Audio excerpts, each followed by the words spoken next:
সেই সমাবেশে আল্লাহর শুকর আদায় করছি। আলহামদুলিল্লাহ। দরুদ ও সালাম বিশ্ব মানবতার মহান শিক্ষক, মুক্তিকামী মানুষের একমাত্র নেতা প্রিয় নবী জনাবে মুহাম্মদ রাসূলুল্লাহ সাল্লাল্লাহু আলাইহি সাল্লামের উপর।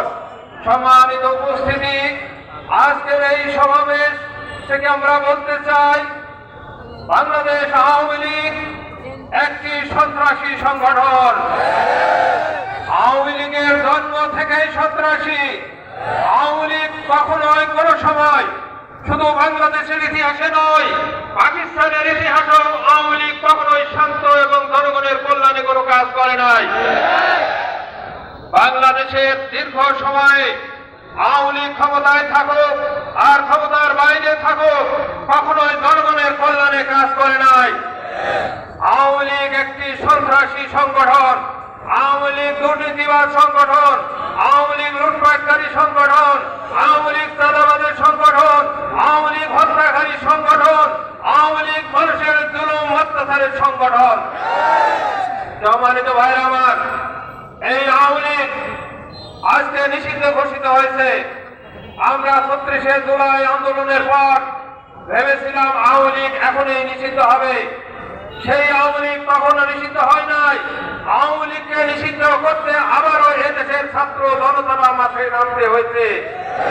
আমরা এই সমাবেশ থেকে বর্তমান অন্তর্বর্তীকালীন সরকারকে জানিয়ে দিতে চাই, অবিলম্বে আওয়ামী লীগকে শুধু নিষিদ্ধ করলেই হবে না, আওয়ামী লীগের সকল সম্পদকে বাজেয়াপ্ত করে সরকারি কোষাগারে আনার ব্যবস্থা করতে হবে। আওয়ামী লীগের সাথে সংযুক্ত আওয়ামী লীগের নেতা কর্মীর যারা অত্যাচার চালিয়েছে, ধ্বংস করেছে, জুলুম করেছে, তাদেরকে আইনের আওতায় এনে দ্রুততর সময়ের মধ্যে শাস্তির ব্যবস্থা করতে হবে। সম্মানিত ভাইরা আমার, আমরা লক্ষ্য করছি এই আওয়ামী লীগকে নিষিদ্ধ করার পর কারো কারো কিছুটা মায়া কান্না আমরা লক্ষ্য করছি, ঠিক না? আমরা স্পষ্ট ভাবে আজকের একত্রিয়া সমাবেশ থেকে বলতে চাই, আওয়ামী লীগকে মায়া কান্না দেখায় লাভ নেই। আওয়ামী লীগের পদ্ধতি আরো অন্য কেউ ধরেন, তাদের পরিণতি একই হবে, সেই পথে তাদের বিদায় হবে। বাংলার জনগণ আর কখনোই ফ্যাসিস্টের চেহারা দেখতে চাই না। বাংলার জনগণ কোনো জুলুমবাজকে দেখতে চাই না। বাংলার জনগণ কোনো লুটপাটকে দেখতে চাই না। বাংলার জনগণ কোনো চাঁদাবাজিকে দেখতে চাই না। বাংলার জনগণ কোনো হত্যাকারীকে দেখতে চায় না।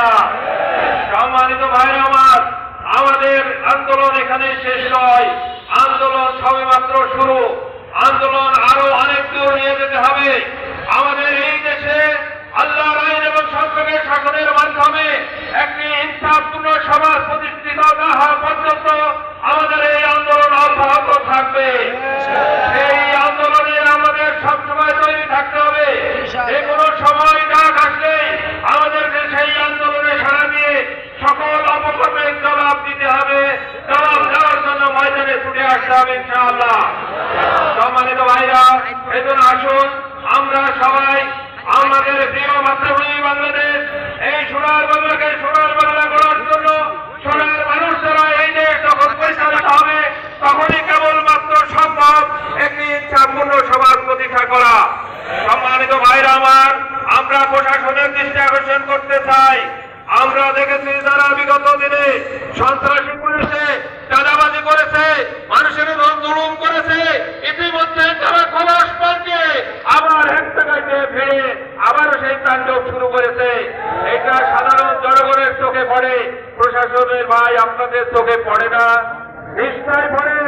আপনাদেরকে বলতে চাই, যদি কোনো সন্ত্রাসীকে কোনোভাবে আশ্রয় প্রশ্রয় দেন, তাদের লালন পালন করেন, তবে আপনাদের বিরুদ্ধে আমরা ব্যবস্থা নিতে বাধ্য হবো ইনশাআল্লাহ।